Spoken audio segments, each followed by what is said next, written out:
আল্লাহর আকৃতি আছে ও তিনি প্রকাশ হতে সক্ষম। অনেকে আল্লাহর সম্পর্কে তর্ক করে বলেন আল্লাহর কোনো আকৃতি নেই, কিংবা আল্লাহ আকৃতি ধারণ করে না। আল্লাহর কোনো আকৃতি বা চেহারা নেই এমন কোনো আয়াত পবিত্র কোরআনে নেই। বরং আল্লাহর আকৃতি বা চেহারা সম্পর্কে আয়াত আছে। সূরা সাদের ৭৫ নম্বর আয়াতে বলা হয়েছে আল্লাহর হাত আছে।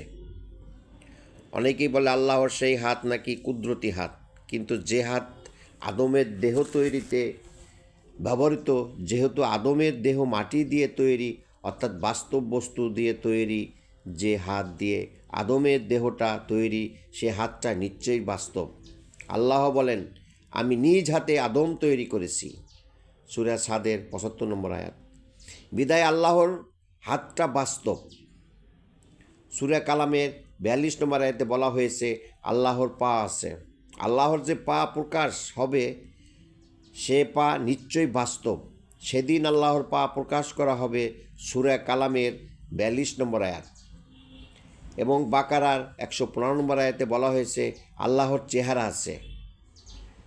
সূরা কাসাসের ৮৮ নম্বর আয়াতে বলা হয়েছে সকল কিছু ধ্বংস হবে আল্লাহর চেহারা ব্যতীত। অতএব যে চেহারা ধ্বংস হবে না মর্মে উল্লেখ আসছে, তাতে প্রমাণ হয় আল্লাহর সেই চেহারাটা নিশ্চয়ই বাস্তব। ৬ দিন পৃথিবী তৈরি করে আল্লাহ আরশে আজিমে বসলেন। সেজদা ৪ নম্বর আয়াতে।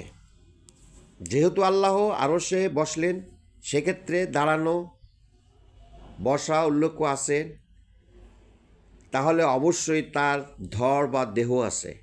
এই সকল আয়াত বিশ্লেষণে জানা গেল আল্লাহর আকৃতি আছে, আল্লাহর আকৃতি ধারণ করে থাকেন। আর সেই দিন আল্লাহ আকৃতি ধারণ করেই প্রকাশ হবে।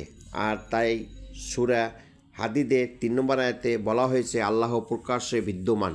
তাহলে দেখা যাচ্ছে আল্লাহর আকৃতিগতভাবে প্রকাশ হবে, এটা নিশ্চিত।